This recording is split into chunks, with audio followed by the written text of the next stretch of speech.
John C. Fremont and Kit Carson during exploration of the Great Salt Lake in 1845, the first known natives to visit the great island, Antelope Island. Antelope Island, with an area of 42 square miles equal to 109 square kilometers, was the largest of 10 islands located within the Great Salt Lake, Utah, United States.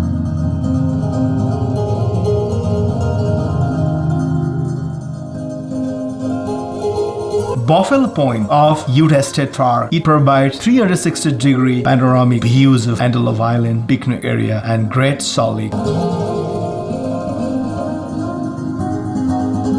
Antelope Island has natural scenic beauty and holds population of broken bighorn sheep, American bison, porcupine, badger, coyote, bobcat, mule deer, and millions of waterfowl. The first non-natives who rode on horseback over Salt Lake from the thickness of water to 12 inches and were informed by the Indian that there was an evidence of fresh water on it and plenty of antelope. The island lies in the southeastern portion of the lake near Salt Lake City and Davis County and becomes a peninsula when the lake is at extremely low level. Hello everyone, welcome to you all in U-Online TV. This channel presents cultural, historical, geographical and day-to-day activities with thrilling adventure, exclusive interviews and more entertaining videos. So viewers, let's have fun. After watching our videos, please do like, share and comment. Most importantly, don't forget to subscribe U-Online TV.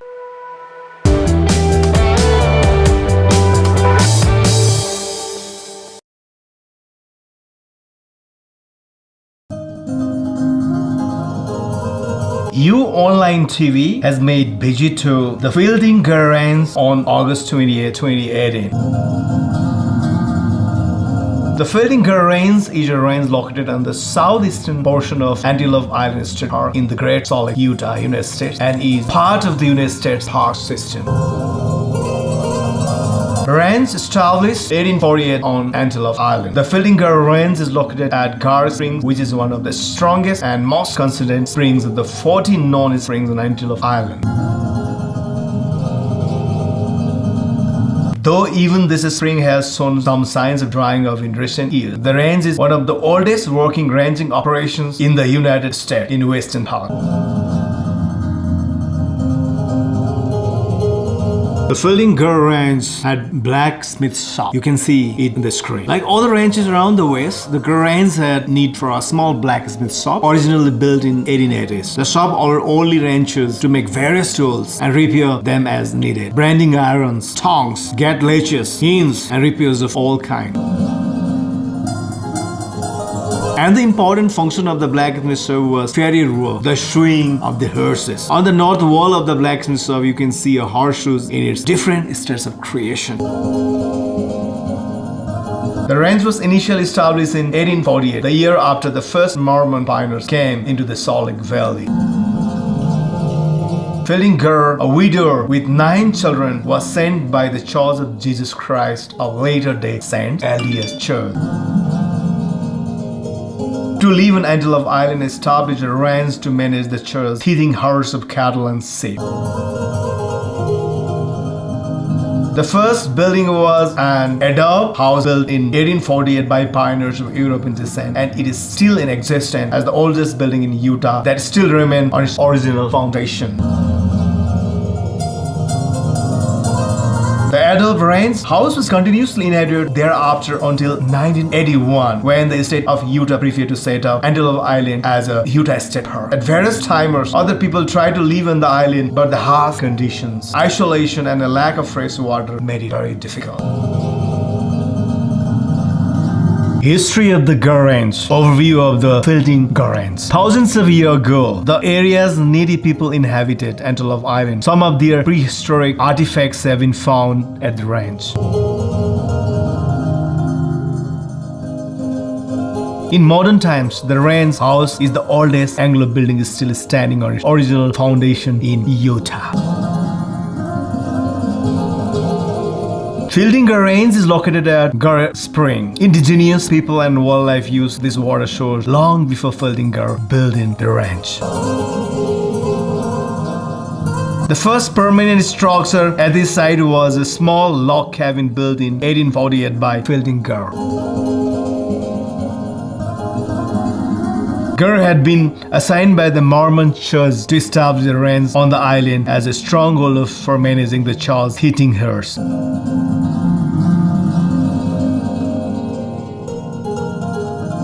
Within 2 years, GARR had expanded the ranch compound to include the Antelope ranch house and other outbuildings.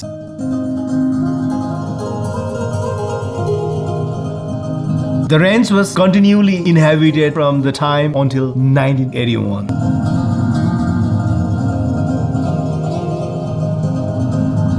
The Mormon Church operated the ranch until the mid-1870s. During this era, ranching operation encompassed the entire land. In 1869, the railroad came to Utah, and with it came the first federal surveys of the land, because the only improvements on the island were around the ranch itself. The federal government opened the rest of the island to homesteading.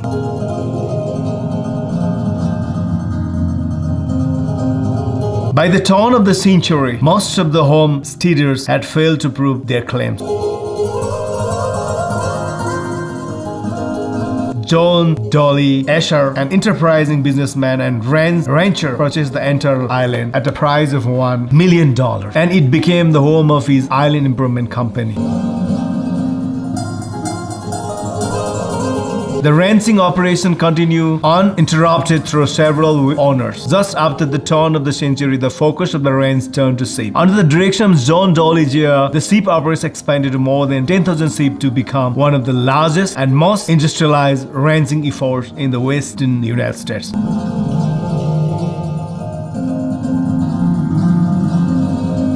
When sheep ranching became unprofitable in the 1950s, sheep ranching became due to failing wool market. The operation turned again to cattle.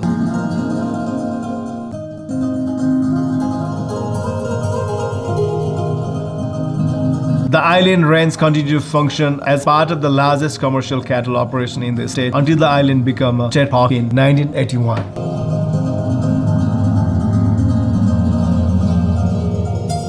Horses have played an important role on the ranch. During the 1800s, the island was the home of larger horses. Settlers on the mainland found these island horses to be much more sure-footed than those raised on the mainland, as they had been raised climbing the rocky hills of the island.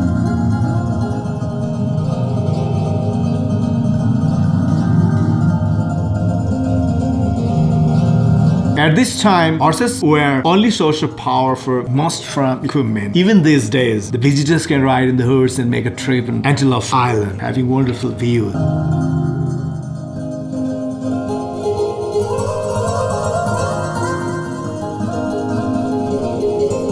The railroad had just come to Utah, bringing the availability of piece of civilization previously limited by isolation. The iron bed frame, for example, might have been too much away to have come to Utah by overland freight before the railroad.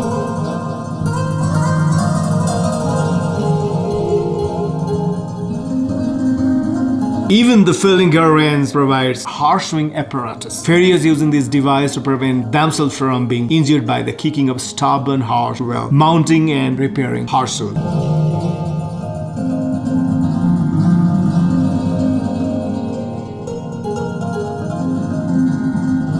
The horse is laid into the center from the right and tied to the post on the left. The two stirrup-shaped footrests are to hold the horse's feet, one at a time, while the shoe is being installed. A canvas seat extended from a roller on one side under the horse's belly and anchored to a wooden rail on the other side to secure the horse. By turning the wheel, the horse could be lifted off the ground and rendered harmless until the job was completed.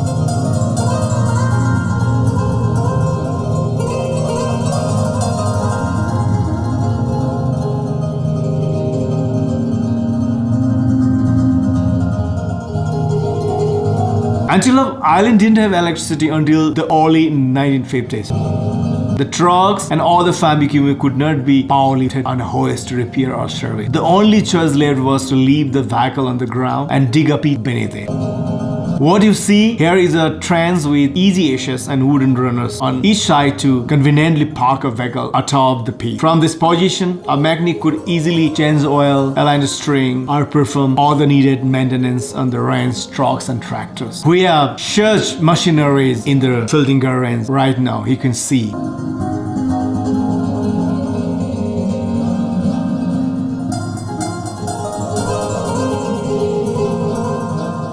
This is a historical visit by You Online TV YouTube channel, Antelope Island State Park. Visit the largest island in Great Salt Lake, which offers camping, wildlife viewing, hiking, horseback riding, and mountain biking.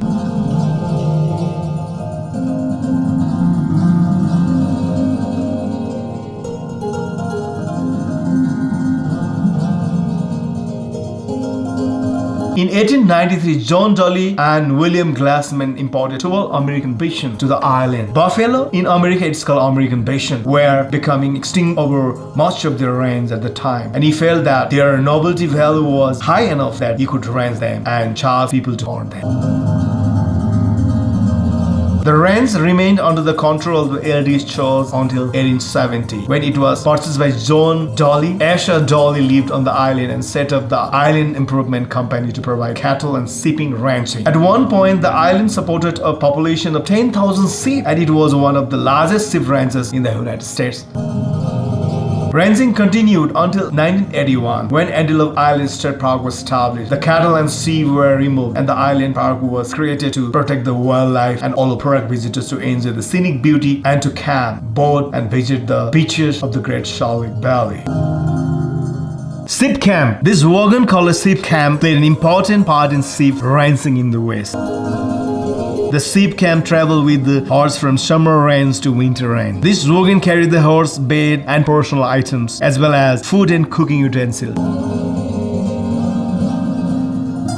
Exploring the ranch house considered the kitchen, dining room, max room, living room, south bedroom, middle bedroom, bunkhouse, cellar, and spring house.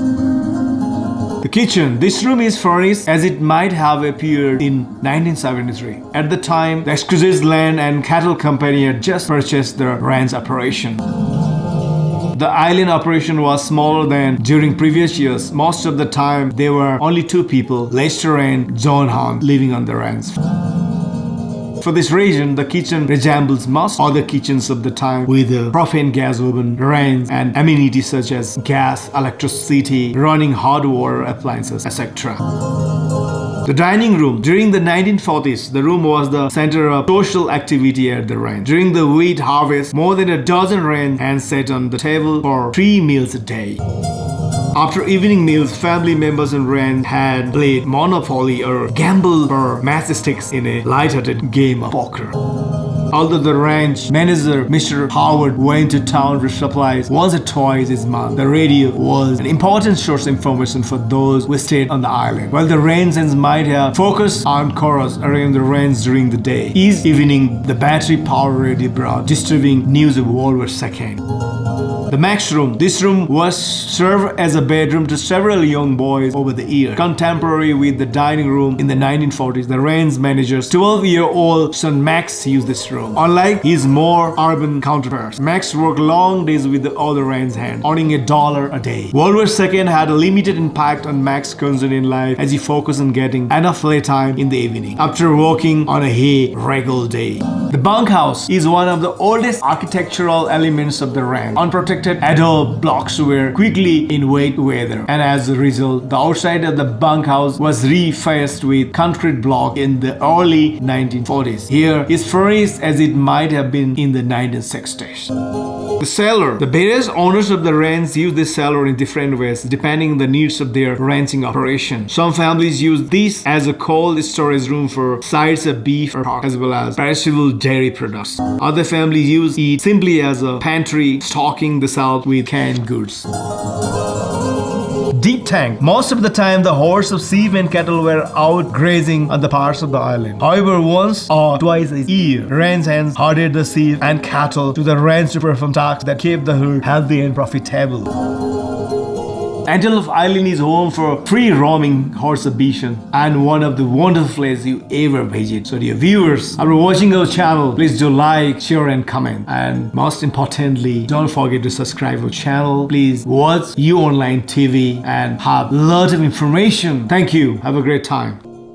Gajendra बहादुर नगरकोटी भन्नेले चाहिँ लगाएको hate रहेछ हैन